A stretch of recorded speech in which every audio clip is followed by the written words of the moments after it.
célébré hier le 30 juin 2024 le 64 ans de son accession à la souveraineté nationale. Dans son discours des circonstances, le président de la République, Félix-Antoine Tshisekedi, a réaffirmé sa détermination à défendre le territoire national et à rétablir la sécurité et l'autorité de l'État. Mesdames et messieurs, bonjour et merci de nous suivre sur la nationale. Je le disais tantôt, la République démocratique du Congo a fêté hier dimanche 30 juin 2024 le 64e anniversaire de son accession à l'indépendance, une célébration qui intervient sur fond d'agression dans le pays est victime de la part du Rwanda. Le chef de l'État, au cours de son discours adressé à la nation pour la circonstance, relevé la montée en puissance de FARDC pour mettre à la disposition de l'armée de moyens nécessaires afin de reconquérir des localités, cités et villes occupées. Il a également réaffirmé sa détermination à rétablir la sécurité et l'autorité de l'État. Suivons un extrait de son message. Mes très chers compatriotes, le défi sécuritaire auquel nous sommes injustement confrontés est complexe et exige une réponse collective, courageuse et déterminée de notre part. En cette journée sacrée de notre indépendance, je ne peux passer sous silence la grave situation sécuritaire qui secoue notre pays. Ce qui se passe à Kanyabayonga, à Kaini, au village du sud de Lubero ainsi que dans les territoires de Rutshuru, de Nyiragongo et du Masisi, constitue une agression flagrante contre notre souveraineté nationale et la paix de notre peuple. En ma qualité de président de la République et commandant suprême des forces armées et de la police nationale, je tiens à vous assurer de ma détermination inébranlable à défendre l'ensemble de notre territoire et à rétablir la paix. Nos vaillants soldats sont en première ligne et ensemble, nous triompherons de cette agression injustifiée. À nos frères et sœurs de Kanyabayonga et des régions avoisinantes, je veux exprimer ma profonde solidarité et ma compassion face aux souffrances que vous endurez. Votre courage et votre résilience sont une source d'inspiration pour la nation tout entière. Soyez assurés que je mets tout en œuvre pour rétablir la sécurité et protéger nos concitoyens. Je viens de tenir un Conseil supérieur de la défense élargi et des instructions claires et fermes ont été données pour la sauvegarde de l'intégrité territoriale de notre pays. Ensemble, unis et déterminés, nous surmonterons ces épreuves et nous restaurerons la paix et la sécurité dans notre chère patrie. Mes très chers compatriotes, les forces extérieures hostiles qui agressent injustement notre pays évoquent le prétexte farfelu des supposées exactions commises contre les communautés rwandophones établies chez nous. Les justifications brandies par les auteurs connus de cette agression sont manifestement dénuées de tout fondement. Je tiens à rappeler fermement que la République démocratique du Congo, fidèle à son hospitalité légendaire, respectueuse des principes humanitaires et de ses obligations internationales, a toujours, depuis son accession à l'indépendance, accueilli par vagues de réfugiés venant des pays voisins. À titre d'exemple, la République démocratique du Congo a offert son hospitalité notamment aux communautés angolaises, burundaises et centrafricaines en raison de nombreux et violents conflits qui avaient secoué leur pays en son temps. Ces dernières ont toujours vécu en harmonie avec les 450 communautés autochtones et locales. La question des réfugiés est une préoccupation majeure pour notre gouvernement et nous la traitons avec sérieux, méticulosité et compassion. Cependant, le refus persistant de notre voisin de coopérer pleinement sur des questions essentielles, telles que convenues avec le Haut Commissariat des Nations Unies pour les réfugiés, complique la résolution de cette crise humanitaire. Prenant donc la mesure de l'héritage de notre indépendance, nous augmentons sensiblement les moyens de défense et de sécurité pour protéger avec plus d'efficacité nos frontières et nos populations. C'est pourquoi j'ai instruit le nouveau gouvernement de la République d'investir prioritairement dans le renforcement des capacités de l'État à sécuriser le territoire et la population, avec un budget cumulé sur les 5 ans représentant 20% du budget annuel, essentiellement destiné à poursuivre des actions de la montée en puissance de nos forces de défense et de sécurité.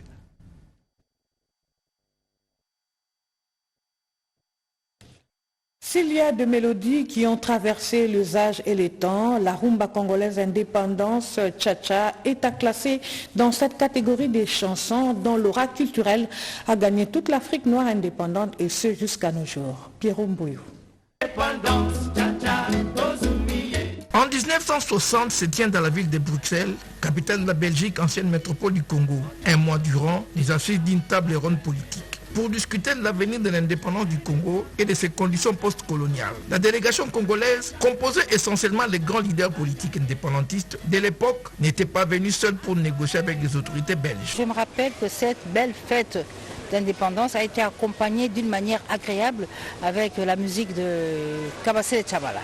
L'African Jazz de Khaled Jeff avait fait le déplacement de Bruxelles pour assister à la fin des travaux de la table ronde qui nous a amené à avoir finalement cette indépendance. Et bien moi je salue le travail formidable qui a été fait par les pères de la musique congolaise moderne. Ils étaient 7, Kabassé Tchamala, Nico Kassandawa Mikalai, Desho Mwamba, Brazos, Vicky Longomba, Izei Dimonko et Petit Pierre. Indépendance Tcha-Tcha, une chanson qui ne dure que 3 minutes et 10 secondes, provoque une onde de choc au Congo. Joué sans cesse, il s'impose en quelques semaines comme l'hymne officiel du Congo, voire de tous les indépendantistes du continent africain. Cette rumba congolaise, au rythme entraînant et à la symbolique très riche, elle mixe les influences latines, caraïbènes, jazz et africaines. Les paroles sont chantées dans les 3 langues principales du Congo, les Lingala, les Chiluba et les Kikongo. Les principaux couplets ou versets de la chanson comprennent les acronymes des principales factions politiques au sein du mouvement indépendantiste congolais. Cette rumba congolaise qui aujourd'hui a été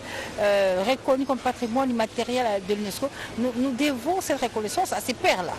Déjà en 1960, ils ont célébré la rumba congolaise avec l'indépendance de la RDC en léguant à la postérité cette œuvre qui est restée pratiquement, qui est devenue pratiquement l'hymne national des indépendances d'Afrique. Nous sommes aujourd'hui en 2024. Nous célébrons le 64e anniversaire de l'indépendance, aussi bien de la République démocratique du Congo que d'une dizaine de pays africains.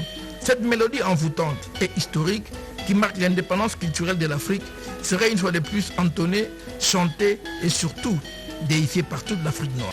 Notez aussi qu'investir en République démocratique du Congo n'est plus un risque grâce au nouvel élan du chef de l'État dans le secteur de l'économie. Le nouveau centre commercial construit à Kinshasa l'illustre si bien.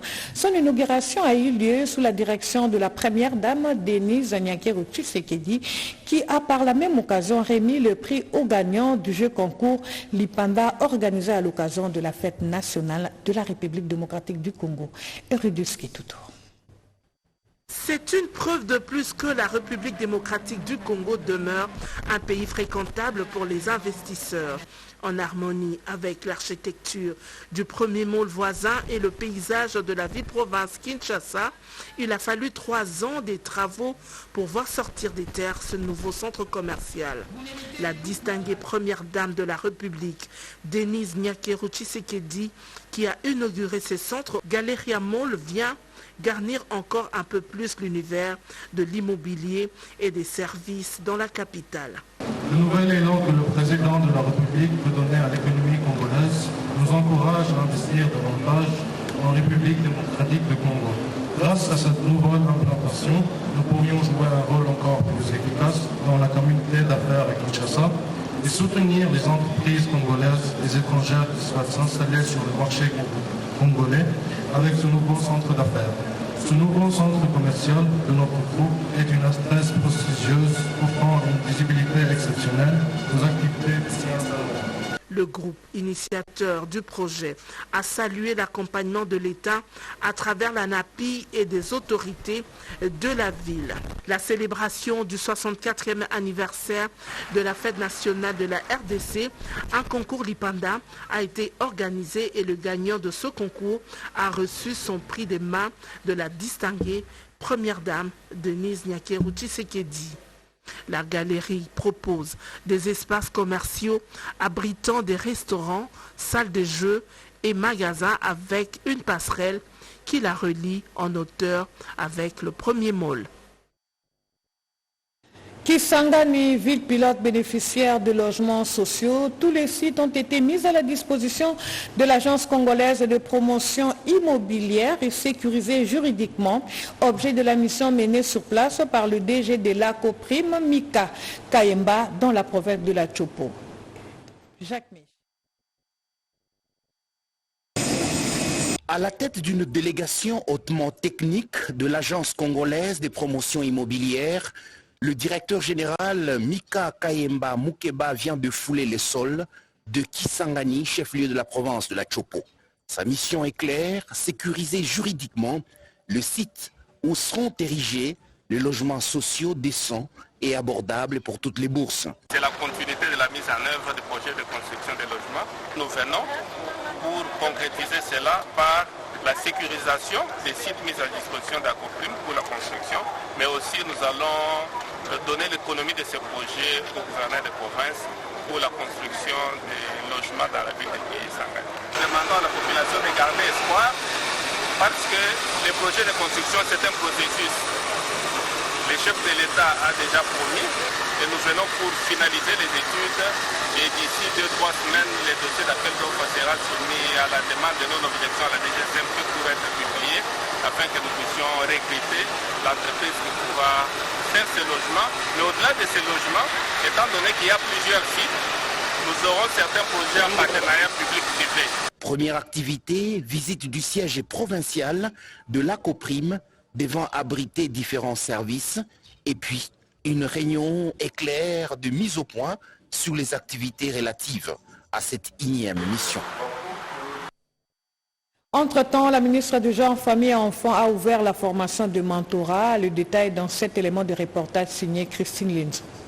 C'est pour encourager les échanges intergénérationnels entre femmes que la Fondation Anseiden vient de lancer le programme du mentorat exécuté en partenariat avec le GIPS. Ouvert par la ministre du Genre, Famille et Enfants, ce programme va faire bénéficier les jeunes mentorés de l'expérience de mentors qui sont des anciens bénéficiaires de ces programmes de renforcement des capacités en leadership féminin. Alors je dis que je suis un peu dans le cœur de toutes les femmes. Et ça me fait très plaisir parce que les femmes au Congo ont une énorme responsabilité par rapport au développement en politique, responsabilité dans la transformation de notre société. Les invités comme les mentorés ont tour à tour suivi la... Pour renforcer la collaboration, comment on fait pour améliorer les dispositifs légaux chez nous, pour intégrer cette problématique de la cyberviolence et comment on fait pour former les personnels. L'atelier aboutira par la mise en œuvre d'une coalition de la société civile autour des initiatives que nous sommes en train de soulever et le plaidoyer sera adressé aux acteurs concernés, à la fois institutionnels et non institutionnels, pour que les solutions idoines soient apportées. Cette initiative a bénéficié du consentement de participants qui encourage la synergie de tous pour la réussite.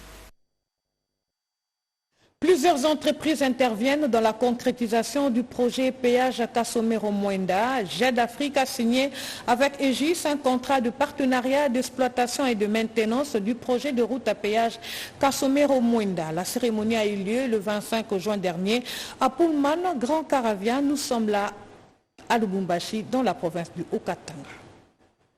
Le projet de péage Kasomero-Mwenda se matérialise davantage à la faveur de la signature du contrat de partenariat relatif à la phase d'exploitation et de maintenance de cet axe routier. La cérémonie de cette signature a eu lieu au Pullman du Grand Hôtel Caravia, à Lubumbashi, dans la province du Haut-Katanga, entre le président directeur général, M. Klaus Fend de JED, une société d'investissement et de gestion, et Jean-Éric Benoît, directeur de projet d'Aegis, acteur international actif dans les domaines de l'architecture. Nous, ce que l'on en va apporter, c'est l'opération, c'est-à-dire la mise à péage de la route, le contrôle des surcharges pour éviter que la route se dégrade rapidement. On va faire tout le service aux usagers. Également, on va pouvoir, grâce à des moyens techniques modernes, superviser l'ensemble de la route et contrôler ce qui se passe sur la route. Nous nous sommes projetés déjà à la phase d'exploitation et de maintenance. Et il ne va pas que se charger que de ça. Il va se charger aussi de l'installation, de la provision, de tout ce qui est équipement spécialisé en ce qui concerne tout ce qui est système de comptage automatique dans les postes de péage et aussi au poste frontalier à arrêt unique. Cette signature est la démonstration de la vision à long terme d'une infrastructure des classes mondiales dans les domaines des péages. Plusieurs entreprises interviennent dans la concrétisation de ce projet, suivant la spécialisation de chacune d'elles. La gratuité de l'enseignement reste un des piliers majeurs de la gouvernance du chef de l'État, Félix-Antoine Tshisekedi, au moment où les écoles s'apprêtent à fermer les portes. Le 2 juillet, c'est donc demain, une des collaboratrices du chef de l'État est allée réconforter les enseignants qui se sont distingués dans leur travail. Madame Pamela Kapinga, c'est son nom, présidente de la fondation qui porte son nom, était à l'école Don Bosco. Soutenir la gratuité de l'enseignement primaire afin de pérenniser la vision du chef de l'État Félix-Antoine Tshisekedi Tshilombo en matière de l'éducation à RDC est un exercice auquel s'adonne la fondation Kapinga Mbadou Pamela, Fondacamp en sigle. Samedi 29 juin 2024, Pamela Kapinga, présidente de cette fondation, accompagnée d'une forte délégation, était au collège Don Bosco Lukunga pour primer les enseignants et élèves qui se sont distingués pendant l'année scolaire 2023-2024. Je rends mes hommages les plus distingués au président de la République qui a fait du secteur de l'éducation l'un de son cheval de bataille pour réduire le taux des analphabètes dans notre pays. Chers enseignants, la Fondacamp, par ses objectifs de lutter contre la pauvreté, à promouvoir l'éducation, vient aujourd'hui honorer votre dévouement, du savoir et de bonnes valeurs dans la société. Au total, 5 apprenants ont été primés, dont une prise en charge par la Fondation et un enseignant qui a bénéficié d'un ordinateur. Une grande joie pour le préfet du collège, le révérend père Justin Kumbu. Une satisfaction également pour Michael Bofongue, président de l'association Mouvement Jaune, partenaire de la Fondacamp. La fondation Kapinga Pamela promet d'étendre les mêmes actions à d'autres écoles pour motiver les élèves et soutenir la vision du président de la République concernant l'éducation nationale. 2024, année jubilaire pour le mouvement catholique Bilingue ya Mwinda. Le samedi dernier a eu lieu une messe solennelle du jubilé d'or célébrée par le cardinal Fridolin Ambongo, archevêque métropolitain de Kinshasa.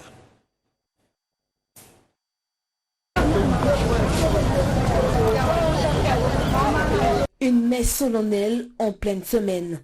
L'événement vaut son pesant d'or au sein de l'église Famille de Dieu en République démocratique du Congo. Le cardinal archevêque de Kinshasa a voulu présider personnellement cette Eucharistie à l'occasion du jubilé d'or de la pastorale Bilingue ya Mwinda et clôturer les activités jubilaires. Cela fait 50 ans jour pour jour depuis que ce groupe initiatique est né au sein de l'église catholique de la RDC. Les Bilingue ya Mwinda s'est enraciné au sein de l'église de la RDC avant d'être implantés dans plusieurs autres pays. Ce samedi, les Bilingue ya Mwinda, anciens et nouveaux clergés et laïcs de la RDC et d'ailleurs, sont venus rendre une action de grâce pour l'apport de ce groupe dans leur vie active. L'officiant du jour a axé sa prédication sur la conservation des acquis. Au sein de l'église, plusieurs prêtres et consacrés sont passés par cette école de la vie. Les Bilingue ya Mwinda ont suscité plusieurs vocations. Qu'est-ce que je peux dire? Moi-même, je suis le produit des Bilingue ya Mwinda, de la paroisse Sainte-Marie Goretti, et j'ai bénéficié de beaucoup de choses. J'ai eu beaucoup de grâce et ma vocation vient de Bilinga Mouinda. Parmi les laïcs, nombreux ont aussi été forgés par ce mouvement. Ils en gardent quelque chose dans leur vie active. Créé par Monseigneur Matondo Kwanzambi, le BM reste une référence pour l'église de la RDC. C'est pourquoi il fallait lier l'utile à l'agréable. Ouverte le 7 juin 2024, la 101e édition du Festival des Arènes de Vérone en Italie va se clôturer le 7 septembre prochain. La soirée d'ouverture a été dédiée au chant lyrique italien qui désormais est compté parmi les patrimoines immatériels de l'UNESCO. 170 musiciens d'orchestre et plus de 300 choristes italiens apportent leur touche lors de cette rencontre culturelle. La 101e édition du Festival des Arènes de Vérone, qui se déroule jusqu'au 7 septembre prochain, s'est ouverte par une soirée dédiée au chant lyrique italien qui est désormais compté parmi le patrimoine culturel immatériel de l'UNESCO. Par cette acceptation, UNESCO a honoré tout un peuple prêt à fêter cet événement et à montrer au monde entier l'apport culturel majeur de l'Italie à l'opéra. Créé en 1913, le Festival de Vérone, joyau architectural de l'Empire romain, et temple de l'opéra italien, fut lors de sa première édition un hommage au compositeur Giuseppe Verdi à l'occasion du centenaire de sa naissance. Chaque année, depuis sa création, des dizaines d'opéras, des récitals, mais aussi des concerts de musique classique sont joués durant tout l'été dans cette ville du nord de l'Italie, rendue notamment célèbre pour avoir été les lieux de l'intrigue de Roméo et Juliette. La spécificité de cet événement est de se dérouler majoritairement en plein air et notamment dans les arènes romaines de la ville qui datent du 1er siècle. Elles peuvent accueillir encore aujourd'hui jusqu'à 30 000 spectateurs et donnent au festival et aux opéras qui s'y jouent une atmosphère particulière. Sous la baguette du maestro Riccardo Muti, le plus grande voix lyrique de la scène internationale, ont célébré vendredi à l'ouverture dans les arènes de Vérone l'inscription de l'opéra italien au registre du patrimoine culturel immatériel de l'UNESCO, un événement historique retransmis en direct dans le monde entier. 170 musiciens d'orchestre et plus de 310 choristes, issus des prestigieuses scènes italiennes, apportent leur contribution à ce rendez-vous culturel. Merci de nous avoir suivis, mesdames et messieurs. C'est la fin de ce journal réalisé par Jonathan Moubalama en parfaite collaboration avec Mamita Bangoulou. La touche rédactionnelle était de Renate Koulonga. La partie technique, elle a été assurée par Christian Abiti, Alain Galia et José Dimonekene. Le prochain rendez-vous avec les informations, c'est tout à l'heure à 13h30 dans une présentation de Louisette Sakala. D'ici là, portez-vous bien et restez toujours scotchés sur la nationale.